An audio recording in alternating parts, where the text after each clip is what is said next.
먼저 우리 예수 믿는 사람을 나타낼 때에 무엇으로 나타내면 가장 좋을까 한번 생각해 보시기를 바랍니다.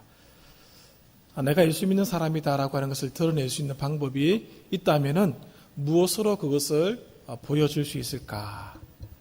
제목과 한번 연관시켜서 생각해 보시면 좋을 것 같습니다. 이 표지란 말은 좀 어려운 단어인 것 같습니다. 사전을 찾아보니까 이렇게 나와 있습니다. 다른 대상과 구별하여, 좀 해석을 하자면은 내가 예수 믿는 사람인데 예수 믿지 않는 사람과 구별해 주는 것, 구별하여 어떤 대상임을 확정하고, 내가 예수 믿는 사람임을 확정할 수 있는, 그것을 인식할 수 있게 해주는 표상적 또는 개념적 특성이다 라고 표지를 설명합니다. 어떤 대상을 구별하여, 다른 대상과 구별하여 어떤 대상을 확정하고 그것을 인식할 수 있게 해주는 표상적 또는 개념적 특성이 표지라는 것이죠. 쉽게 말씀드리면 우리가 예수쟁이라고 하는 것을 나타낼 수 있는 것이 무엇이냐라고 하는 뜻입니다. 이게 좀 고상하게 표현한 것뿐이지 내용은 그런 것이죠. 제가 목사라고 하는 걸 어떻게 표현하면 제일 좋겠습니까? 이런 여러분들 갖고 다니는 성경책보다 훨씬 이렇게 큰 걸 이렇게 끼고 다니면은 제가 목사인 것을 드러낼 수 있겠습니까? 어떤 것이 제일 좋겠습니까? 한번 생각해 보시기를 바랍니다.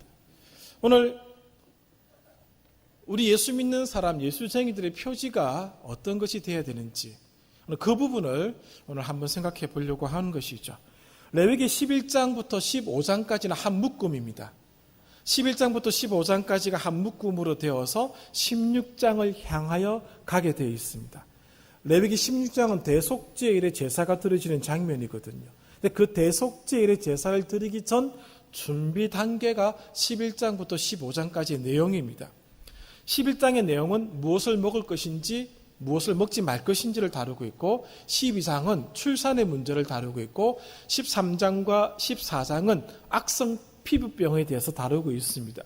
우리 번역은 나병이라고 되어 있는데 이건 적절치 않은 번역입니다. 악성 피부병이 더 정확한 번역으로 생각하시면 될 것 같습니다. 그리고 15장에 들어가서는 사람의 몸에서 나오는 그런 유출에 관계된 부분을 다루고 있는 것이죠. 이 통틀어서 정결법이라고 얘기를 해주고 있습니다. 그 정결법 중에서 11장 음식법에 대해서 다루고자 하는 것이죠. 음식법에 대해서 다루고자 하는데 오늘 이 11장부터 15장까지를 우리가 레위기를 읽어 나가다 보면 굉장히 지루한 느낌을 많이 받게 됩니다. 그래서 이 부분을 성경 전체 중에서 가장 매력적이지 않는 부분이다라고 그렇게 설명하시는 분들이 계십니다. 이 부분 때문에 레위기를 잘 읽으려고 하지 않는다는 것이죠. 그래서 어떤 분들은 무의미한 내용이다. 11장부터 15장까지 너무 무의미하다. 오늘날 우리들에게 적용할 수 있는 부분이 거의 없지 않느냐라고 이렇게 말씀하는 분들도 계십니다. 그냥 고대 이스라엘 백성들에게 주어진 말씀이지 우리하고는 무관하다는 것이죠. 그러나 기록된 하나님의 말씀은 그때도 진리였고 오늘날도 여전히 진리라는 사실입니다. 그러므로 이 말씀이 주어질 때는 반드시 그 이유가 있다는 것이죠. 우리를 향한 하나님의 숨겨진 진리가 이 속에 있습니다. 그것을 찾아가 보려고 하는 것입니다. 먼저 11장의 내용을 잠시 정리를 해보면 이렇습니다. 1절부터 40절까지 봉독하지 않았기 때문에 간략하게 말씀을 드려보도록 하겠습니다. 1절부터 23절까지는 정결한 짐승과 부정한 짐승으로 나누고 있습니다. 왜 이렇게 나누었느냐? 그 이유는 정확하게 알 수는 없습니다만은 이렇게 나누었습니다. 나눌 때에 하나님께서 그 나누는 기준을 설명해 주셨습니다. 3절에 보시면 모든 짐승 중에 굽이 갈라져 쪽발이 되고 새김질을 하는 것은 너희가 먹되 그렇지 않은 것은 먹지 말라. 그렇게 말씀하고 있고 8절에 9절입니다. 물에 있는 모든 것 중에서 너희가 먹을 만한 것은 이것이니 강과 바다와 다른 물에 있는 모든 것 중에서 지르러미와 비늘 있는 것은 너희가 먹되. 그리고 13절에서는 세 중에 너희가 가정에 이길 것은 이것이라 하면서 먹지 말 것을 쭉 설명하고 있습니다. 이렇게 1절부터 23절까지는 정결한 짐승과 부정한 짐승을 나누고 있는 것이죠. 그 종류는 땅에 있는 것, 바다에 있는 것, 하늘에 있는 것을 다 다루면서 이렇게 말씀을 해주고 있습니다. 24절부터는 죽은 짐승의 사체를 만질 때 부정하게 된다라는 말씀을 해 주시고 계십니다. 그리고 그것을 어떻게 처리해야 되는지를 말씀을 하고 있는 것이죠. 가만히 읽어 나가다 보면은 정말 재미가 없습니다. 말똥고리 나왔는데 말똥고리 얘기 듣고 가슴이 막 뜨거워지고 막 감동이 일어나고 그런 일은 없거든요. 근데 이 지루한 얘기를 왜 계속하고 있느냐라고 하는 부분이죠. 그 이유는 무엇인가 하면은 44절부터 47절까지 그 이유가 나옵니다. 특히 44절, 나는 여호와 너희의 하나님이라 내가 거룩하니 너희도 몸을 구별하여 거룩하게 하라. 45절에 나는 너희의 하나님이 되려고 너희를 애굽 땅에서 인도하여 낸 여호와라 내가 거룩하니 너희도 거룩할지어다. 거룩에 관계된 얘기가 레위기에 4번 정도가 나오는데 11장에 2번 나오고 19장에 또 2번 나옵니다. 그만큼 이것을 다룰 때 하나님께서 우리들에게 요구하는 그 무엇인가가 이 속에 담겨져 있다는 것이죠. 그러므로 이 음식법에 관한 부분들을 우리가 그냥 간과하고 무의미하다라고 넘어갈 이유가 없다는 것입니다. 분명히 그 안에 하나님께서 우리들에게 주시려고 하는 깊은 교훈이 있다는 것이죠. 이것을 조금 더 우리가 알기 위해서는 첫 번째 정리해야 될 개념이 한 가지가 있습니다. 이 얘기 나는 부정하다라는 말의 표현입니다. 정결한 것은 어떤 것이고 부정한 것은 어떤 것이냐. 정결한 것은 알고 계실 것 같습니다. 부정하다라고 하는 것은 도덕적인 개념의 부정이 아닙니다.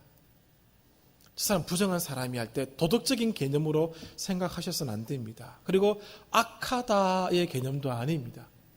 이 개념은 이렇게 생각하시면 되겠습니다. 예를 들어서 그냥 여기에다가 누가 강대상에다가 흙을 한 주먹 뿌렸습니다. 그러면은 어떻게 해야 하겠습니까? 이 상태가 부정한 상태입니다. 이 흙이 올라와 있다고 뿌려져 있다고 해서 악한 것도 아니고 우리가 도덕적인 개념의 그런 부정도 아닙니다. 이 치우면 되는 것이죠. 빗자루 가져와서 일단 담고 걸레로 깨끗이 닦아내면 끝나는 겁니다. 그 개념의 부정입니다. 깨끗하지 못한 것, 어울리지 못한 것, 그것을 말씀하고 있는 개념인 것이죠. 흙이 여기 뿌려졌다고 해서 흙이 악한 놈이 되는 건 아닙니다. 그런 건 아니거든요. 11장부터 15장까지 내용이 다 그런 것이죠. 특별히 12장 같은 경우 아이를 출산하면 부정하게 됩니다.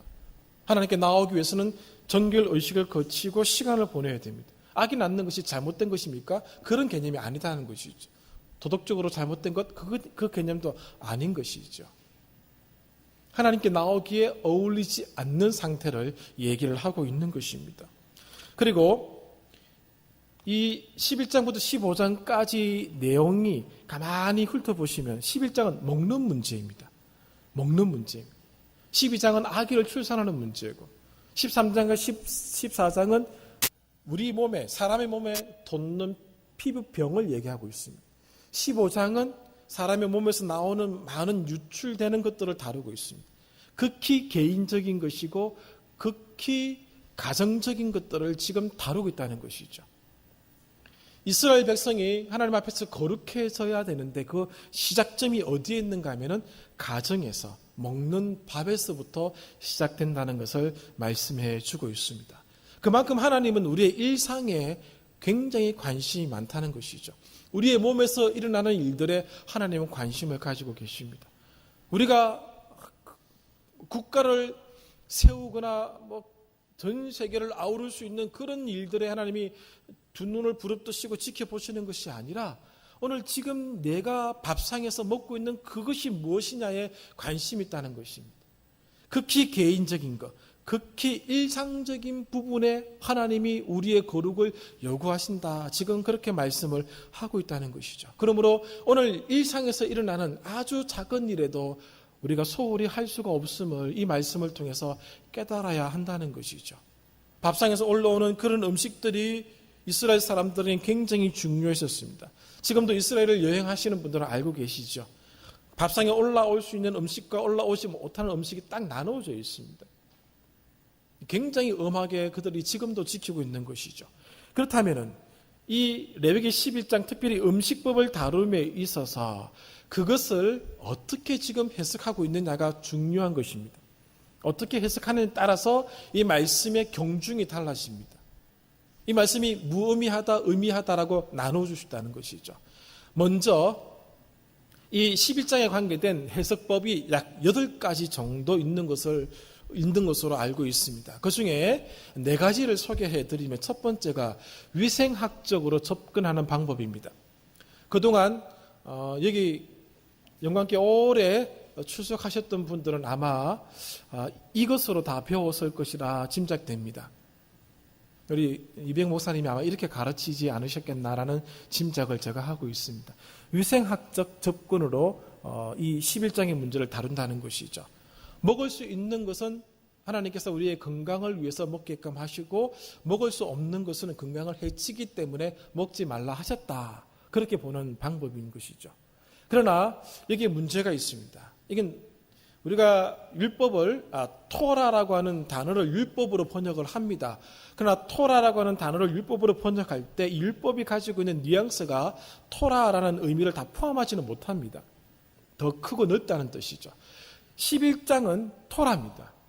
토라가 의학 서적의 수준으로 전락하는 것을 성경은 용납하지 않는다는 것이죠. 그럼 율법책이 되지 않습니다. 의학 서적이 되어버린다는 것이죠. 유대 랍비들도 이것은 극히 반대하고 있습니다. 누가 이 레위기 11장의 말씀을 토라에서 격화시켰는다는 것이죠. 그렇지 않다는 것이죠. 그리고 예수님께서 훗날 이 음식법을 폐지시켜버립니다. 만약에 위생학적 접근으로 볼 때 이것이 중요하다면 예수님께서도 이것을 폐지시키면 안 되는 것이죠. 왜? 우리의 건강을 위해서.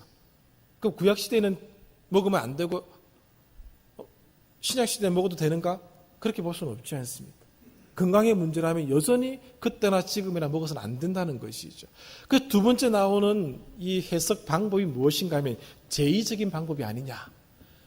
이방 나라에서 이방인들 제사를 드릴 때 사용했던 제물로 썼던 것들은 쓰지 않았던 것이 아닐까라고 생각했던 것이죠. 하나 걸림돌이 있습니다. 소가 걸립니다. 출애굽기 32장에 아론이 금송아지 사건을 일으키죠. 이것이 너희를 애굽 땅에서 인도해낸 너희 하나님이다 이렇게 얘기하지 않습니까? 그런데 송아지를 우리가 이미 1장부터 7장까지 배웠습니다. 하나님께 제사 드릴 때 제물로 씁니다. 맞지 않다는 것이죠. 세 번째는 심미적인 방법이죠. 접근 방법입니다. 보기에 흉악하고 혐오스러운 것들은 뺐다는 것이죠. 그런데 토끼는 못 먹게 되어 있거든요. 말도 못 먹게 되어 있거든요. 영국 사람들은 말을 먹는 걸 알고 있거든요. 저는 토끼 고기를 한 번 딱 먹어봤습니다. 근데 토끼가 혐오스럽다 여기는 사람 아무도 없습니다. 그러므로 이 방법도 아니다라고 보이는 것이죠. 그래서 최근에 나왔던 경향 중에 하나가 이 4번째입니다. 상징적 해석이 아닌가라고 추측하고 있습니다.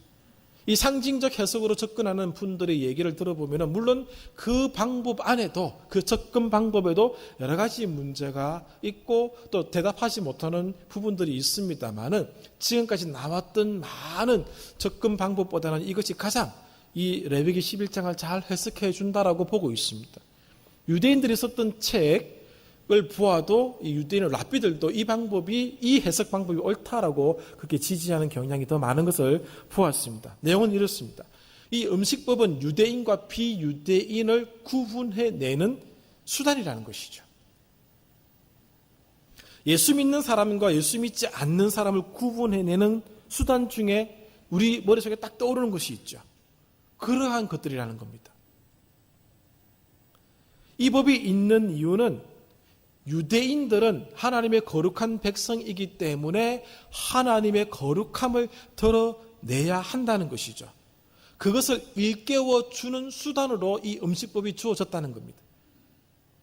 이 음식을 먹을 때마다 나는 하나님의 사람이야. 그러므로 나는 하나님의 거룩함을 드러내야 돼. 왜? 내가 거룩하니 너희도 몸을 구별하여 거룩하게 하라라고 하셨던 그 말씀을 나는 지켜야 돼 라고 하는 것을, 그 음식을 쳐다보면서 항상 상기하라는 것이죠. 여러분, 케이크를 딱 보시면 뭐가 딱 떠오릅니까? 생일이 딱 떠오를 수 있지 않습니까? 그 케이크라는 음식이 가장 영향을 많이 주었던 것이 생일입니다. 케이크를 딱 보면 생일을 딱 상기할 수 있다는 것이죠. 그리고 이 이스라엘 백성들이 이 음식법을 딱 대할 때마다 나는 하나님의 백성이고 나는 하나님의 거룩함을 드러내야 될 사람이고 나는 그러므로 이것을 지켜야 될 사람이다 라고 하는 것을 항상 생각하라는 것이죠. 우리가 포스터를 만들어 붙입니다. 현수막을 만들어 붙입니다. 그 이유가 무엇이죠? 다 상기시키는 겁니다. 저도 저 면목동에 있는 교회에 있을 때 전도부를 담당한 적이 있습니다. 교회를 현수막으로 도배하라고 하는 담임 목사님의 명령에 따라서 도배질을 한번 해준 적이 있습니다. 그냥 교회를 현수막으로 그냥 삥 다 뚫어 80만 원짜리를 그냥 하나 붙이고 막 온데 다 붙이고 너무 많이 붙이니까 목사님도 조금 그렇게 생각하셨나 봅니다. 그 붙이는 이유가 딱 한 가지입니다. 저는 교회당 안에 주로 많이 붙였습니다. 전도할 사람은 우리들이기 때문에 우리가 봐야 된다고 교회당 안을 완전히 막 현수막으로 그냥 칠을 해버렸습니다. 상기시키는 거죠. 몇 월 며칠이 전도하는 날이다랑 상기시키기 위해서 그렇게 한 것이죠. 이 음식법이 바로 이것이라는 것이죠. 나는 유대인이다. 나는 하나님의 거룩함을 드러내야 될 사람이다. 나는 하나님의 거룩하심을 보여주어야 될 사람이다라는 것을 깨닫게 하기 위해서 이 음식법이 주어졌다고 하는 것이 상징적 해석의 내용입니다. 그 법을 행할 때마다 하나님을 상기하는 것이죠. 그래서 하나님의 백성으로서의 정체성, 충성도를 나타내게끔 하는 수단이 되었던 것입니다. 음식법은 해로운 것은 먹지 말고 몸에 좋은 것은 먹으라. 몸에 좋은 것을 먹게 함으로써 이스라엘 백성을, 하나님의 백성을 보호하려는 수단으로 주어진 것이 아닙니다. 그들의 거룩한 삶을 위해서, 구별되게 하는 삶을 위해서 주어진 수단이라는 것이죠. 이 의견이 더 많은 지지를 받고 있는 것이 사실입니다. 여기에 따라서 본문을 조금 더 해석해 보도록 하겠습니다. 정결법, 음식법이 의도하는 바는 이것입니다. 나는 누구냐라고 하는 것을 보여주는 정체성의 문제를 다루고 있다는 것이죠. 말씀드린 대로 이스라엘 백성은 하나님의 백성입니다. 그들의 정체성을 일깨워주는 것이 무엇이겠습니까? 언젠가 읽은 글 중에 이런 글이 있었습니다. 인천에 가면 신포동이라는 곳이 있거든요.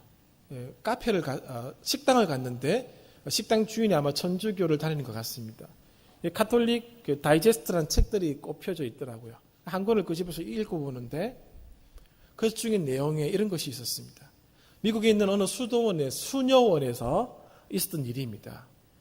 새로 들어온 수녀원 원장이 이 수녀원을 개혁하기 위해서 개혁의 일들을 했던 걸 쭉 기록하고 있습니다. 그 첫 번째가 수녀복을 벗기게 만들었습니다. 그걸 입어나 벗으나 마찬가지가 아니냐. 수녀복 벗으라고 한 것이죠.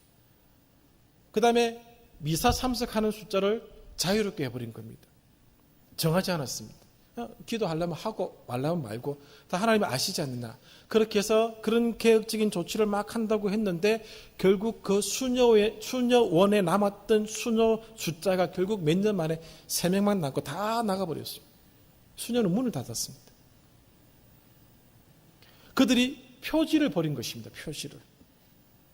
이렇게 옷을 입는 것들 아무것도 아닙니다. 덥기만 하거든요. 이게 굉장히 덥습니다. 한번 땀 빼기 위해서 한번 입어보시면 차영대원 다 알고 계시죠?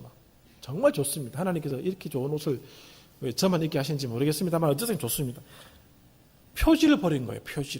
표지를 버리다 보니까 그 정신마저 버리게 되었습니다. 그래서 하나님은 레위기 11장을 통해서 너희들은 거룩한 하나님의 백성으로 거룩한 하나님의 거룩함을 드러내게 하기 위해서 그것을 날마다 음식을 먹을 때마다 깨닫게끔 하기 위해서 이 음식법을 주셨다는 것이죠. 이 음식을 먹을 때마다, 음식을 구분할 때마다 내가 누구인지를 깨달으라 라고 말씀을 하신 것입니다. 먹는 순간에도 우리는 하나님의 백성임을 생각해야 되고, 먹는 문제 앞에서도 하나님의 백성이어야 한다는 것이죠. 이스라엘 백성들이 이 먹는 문제로 자기 자신들을 구분시켰고 구별시켰기 때문에 지금까지 그 민족이 남아있게 된 것입니다. 돼지라는 짐승은 이집트와 가나안 땅에서는 죽은 자를 위한 의식에서 사용되었던 짐승입니다. 그래서 돼지고기를 먹지 말라고 하거든요. 그렇게 함으로써 가나안 땅에서 살아가는 이스라엘 백성들은 그 가나안 땅의 이방 풍습을 멀리할 수 있는 겁니다. 먹는 걸 딱 규정시켜 놓으면은 그것을 안 먹기 때문에 이방 사람들을 접촉할 수 있는 것을 차단시킬 수 있다는 것이죠. 그런 구분법으로 주셨다는 것이죠. 항상 하나님의 거룩함을 드러내야 될 존재임을 잊지 말라는 것이죠. 그것을 보여주기 위해서 이 음식법을 주셨다라고 하는 것입니다. 가나안 땅에서 이방 민족의 생활을 모방하지 말라는 것이죠. 모방하기 시작하면 다 넘어가게 되어 있습니다. 두 번째는 말씀드린 대로 이 음식법을 준수하는 것은 신실한 하나님의 백성으로서의 표지입니다.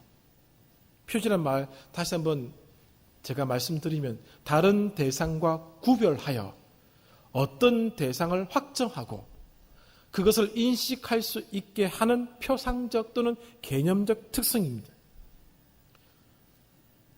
유대인들도 날마다 이방인들과의 접촉하는 관계 속에서 살 수밖에 없습니다. 솔로몬을 한번 생각해 보십시오. 솔로몬이 왜 무너졌겠습니까? 그의 숱한 부인네들이 다 이방 사람들입니다. 그들과 같이 음식을 먹게 됩니다. 그들과 같이 생활하게 됩니다. 다니엘과 그의 세 친구를 생각해 보십시오. 그들이 바벨론에 끌려갔을 때 맨 먼저 그들이 선택했던 것이 음식입니다. 음식을 구별하고자 했습니다. 왕의 진미를 먹는다고 잘못되는 것도 아닙니다. 신앙이 무너지는 것도 아닙니다. 그러나 자기는 하나님의 거룩한 백성임을 그것을 통해서 보여주고 싶다는 것이죠. 그것을 통해서 하나님의 거룩하심을 드러내겠다는 것이죠. 그 어린 소년들이 그런 결심을 한 것입니다. 이방인들과 같이 살면서도 먹는 것으로 자기를 드러내게 된 것이죠.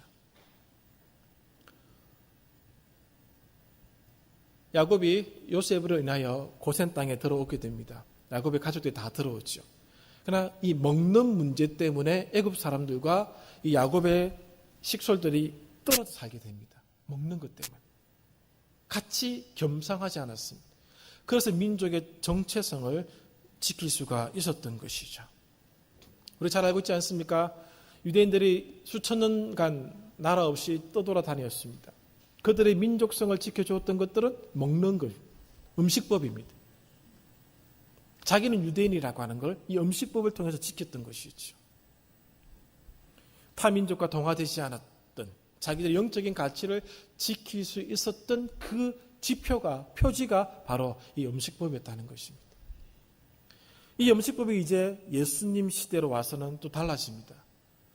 마태복음 15장과 마가복음 7장에 보시면 예수님이 장로들의 전통을 가지고 논쟁을 벌이시는 장면이 나옵니다. 예수님의 제자들이 손을 씻지 않고 음식을 먹었습니다. 그것을 바라보았던 바리새인들과 그 당시의 지도자들이 딴지를 걸었습니다. 그때 예수님이 이렇게 말씀하시죠. 음식이 입으로 들어가서 사람을 더럽히는 것이 아니라 그의 마음에서 나오는 것이 사람을 더럽히는 것이다 라고 얘기를 하십니다. 이 말씀은 음식법의 폐지를 선언하신 것이죠. 왜 예수님께서 음식법의 폐지를 선언하셨는가?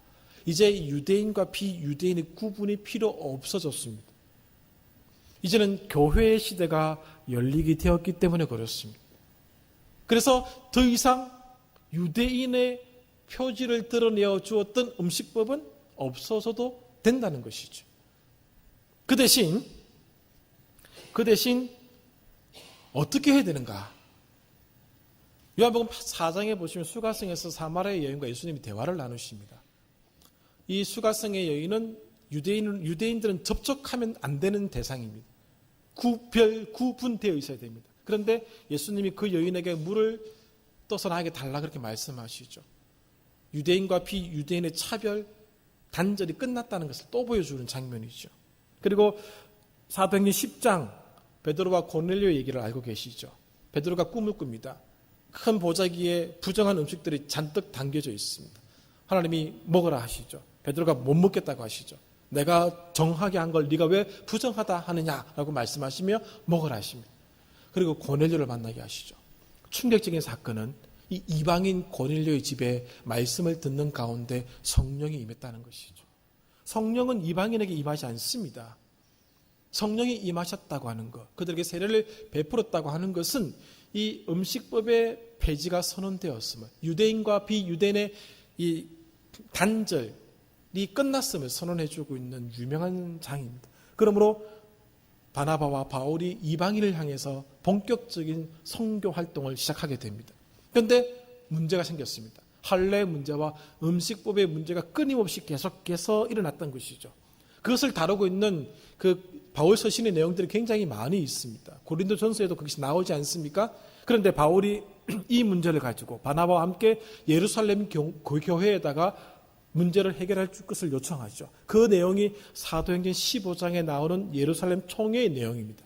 그때 야고보를 비롯한 예루살렘 교회 지도자들이 결정을 짓기를 목매어 죽인 것, 피를 먹지 말 것, 음행, 그 다음에 우상에 더러운 것을 금하고 나머지는 다 허용해 줍니다. 예루살렘 총회 결과죠. 음식법의 폐지가 공식적으로 이게 드러나고 있는 장면이죠.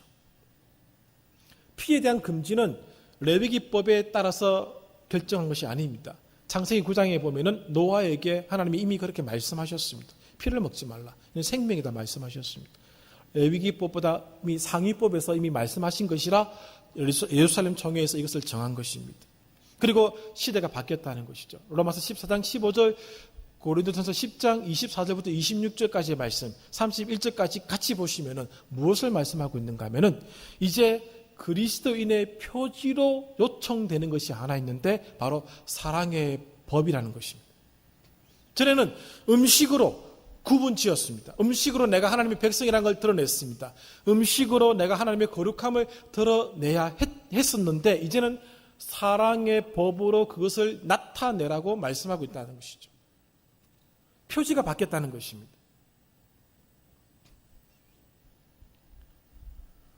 음식법이 필요했던 이유는 이스라엘 백성들에게 표지가 필요했기 때문에 그렇습니다. 음식으로 자신들의 정체성을 드러냈던 것이죠. 그러나 이제는 마태복음 22장 37절부터 40절까지의 말씀을 통해서 사랑의 이중계명, 하나님을 사랑하고 내 이웃을 내 몸처럼 사랑하라고 하는 그것을 가지고 우리의 표지를 삼아야 한다는 것입니다. 그것 없이 하는 모든 것은 이제 그것이 뒷받침되지 않고 나타나는 모든 행동, 모든 종교적인 활동은 다 무의미하게 되어 있습니다. 왜? 이것이 우리의 표지가 되었기 때문에 그런 것입니다. 결국 사랑의 법을 준수함으로 선택받은 하나님의 사람임을 드러내라는 것입니다. 우리가 고린도전서 13장을 읽지 않습니까? 산을 옮길 만한 믿음이 있다 할지라도 사랑이 없으면 아무것도 아니다 말씀하십니다. 예언하는 것, 병을 고치는 것 얼마나 대단한 것입니까? 그러나 이 우리의 표지, 사랑의 법이 그것을 뒷받침해 주지 않는다면 그것은 의미 없음이라고 말씀을 하고 있는 것입니다. 우리들은 무엇으로 우리가 하나님의 백성됨을, 우리가 하나님의 자녀됨을 보일 수 있겠습니까? 사랑의 법이라고 하는 것은 굉장히 추상적인 겁니다. 오늘 저와 여러분들은 무엇으로 여러분들이 그리스도인임을 보일 수 있겠느냐는 것이죠. 이 세상 사람과 지금 같이 살아가고 있습니다. 이 세상의 사람들과 같이 협력하고 그들과 상대하면서 살아가고 있습니다. 그럼 우리는 무엇으로 그것을 보여줄 수 있겠느냐라고 하는 것이죠. 우리에게도 이제 표지가 필요하다는 것입니다. 이 사랑의 이중계명, 사랑의 법을 가지고 이 원리적인 면을 말씀드린 겁니다. 이 사랑의 이중 계명을 가지고 그리스도인임을 나타내시기를 바라는 것입니다. 참 재밌는 것은 무엇인가 하면요, 이 음식법이 식탁에서 시작된다는 거 다 알고 계시죠? 이스라엘 백성들은, 그들의 부모들은 아이들을 이 음식으로 가르치기 시작합니다. 식탁에서 신앙 교육의 장을 만들었다는 것입니다. 밥을 먹듯이 자연스럽게 수용될 수 있는 방법으로 식탁 교육을 선택한 것이죠. 하나님 그것을 알고 계셨습니다. 밥상머리 교육이라고도 표현을 할 수 있습니다. 가장 일상적인 것을 가지고, 가장 일상적인 영역에서 가장 개인적인 일들을 가지고, 가정에서 일어날 수 있는 일들을 가지고 신앙 교육을 했다는 것입니다. 오늘 우리가 아이들을 가르칠 때 굉장히 중요한 부분임을 생각하셔야 됩니다. 빨리 먹고 학교 가, 빨리 먹고 공부해, 그렇게 하지 마시고 밥상에서 얘기하십시오. 남자아이들 중3쯤 되면은 부모님들하고 얘기하지 않습니다. 밥상에서도 카톡하고 있죠. 부모하고 얘기할 수 있는 언어를 잃어버린 것처럼 얘기하지 않습니다. 특히 남자아이들. 여자아이들은 아버지랑 얘기 안 한다는 그런 소문을 좀 들었습니다. 하지 않습니다. 왜 안 하죠? 밥만 먹으면 빨리 먹고 공부해. 빨리 먹고 뭐해? 나중에 대화할 시간이 될 때 누가 대화하겠습니까? 안 하지요. 오늘 이 식탁에서 신앙교육을 해야 한다는 것이죠. 작은 교훈으로 우리가 생각할 수 있는 부분입니다. 식탁에서 하나님을 기억하게 만들어야 된다는 것입니다. 신앙교육은 거창한 것 아닙니다. 밥을 먹으면서 할 수 있습니다. 그 음식을 두고 얘기하면서 할 수 있다는 것을 말씀해 주고 있습니다. 날마다 접하는 공간에서 신앙교육을 할 수 있음을 보여주고 있습니다. 하나님께서는 우리들에게 원하시는 것이 있습니다. 지금도 하나님의 은혜가 지속되고 있다는 것을 보여주기를 원하십니다. 지금도 하나님의 거룩하심을 나타내라고 말씀하고 있습니다. 예수 믿지 않는 사람들이 우리들을 향해서 뭐라 합니까? 여러분들을 향해서 뭐라 하십니까? 그들과 무엇이 다른지를 보이라고 할 때 나타낼 수 있는 표지가 있으십니까? 성경은 원리적인 면에서 사랑의 이중계명 혹은 사랑의 법이라고 말씀을 하고 있습니다. 사랑의 법을 나타낼 우리의 표지를 하나님은 지금 요청하고 있다는 것이죠. 무엇이 여러분들의 표지입니까? 나의 표지입니까? 숙제입니다. 무엇으로 내가 예수 믿지 않는 사람들과 구별되어 있음을 보여주는 것인지 한번 좀 생각해 보셨으면 좋겠습니다. 마지막으로 언젠가 한번 이 부분을 읽어드린 적은 있습니다. 초대교회 성도들이 그들의 표지로 삼았던 내용을 인용하여 말씀드리고 마치고자 합니다. 이 내용이 여러분들에게 도전이 되기를 바랍니다. 초대교회 당시의 사람들의 모습입니다. 그들은 타락한 로마 사회 속에서 굉장히 순수했습니다. 그리고 정직했다고 합니다. 그리고 진실되었다고 합니다. 그들의 매력은 순전한 도덕성이었다라고 알려지고 있습니다. 그래서 로마의 그 부패한 사회 속에서 살았던 남자들이 그들의 결혼 대상으로 늘 생각했던 사람들이 예수 믿는 여자들이었다고 합니다. 왜? 예수 믿는 사람들은 도덕적으로 순전했기 때문에. 로마가 왜 정복된지 아십니까? 복음으로 그 여인들이 아이를 놓고 그 아이를 예수 믿는 사람을 키워낸 겁니다. 아이들이 예수 믿는 사람이 되어버린 거죠. 아버지 모르게 다 그렇게 되어버린 겁니다. 로마를 뒤집는 역사가 거기서 일어난 것이죠. 유스티누스가 그렇게 얘기했습니다. 철학과 많은 담론에서 찾을 수 없었던 진리를 예수 믿는 사람들에게서 찾았다. 그들은 배운 것을 그대로 살아내는 사람들이었다. 이론과 삶이 일치하는 사람들을 지금까지 단 한 번도 본 적이 없는데 이 예수 믿는 사람은 그렇게 사는 사람들이었다. 이것이 초대교회 시대 그리스도인들의 표지였습니다. 오늘 21세기를 살아가는 우리들에게 있어 표지는 무엇인가 생각하셔야 됩니다. 우리의 표지. 아, 저분은 예수 믿는 사람이야. 그럼 무엇으로 보이겠습니까? 곰곰이 생각하시고 나의 표지를 선택하시고 그렇게 살아가셔서 나를 통하여 우리 교회를 통해서 하나님의 거룩하심이 드러나는 복된 은혜가 주어지기를 바랍니다. 기도하겠습니다.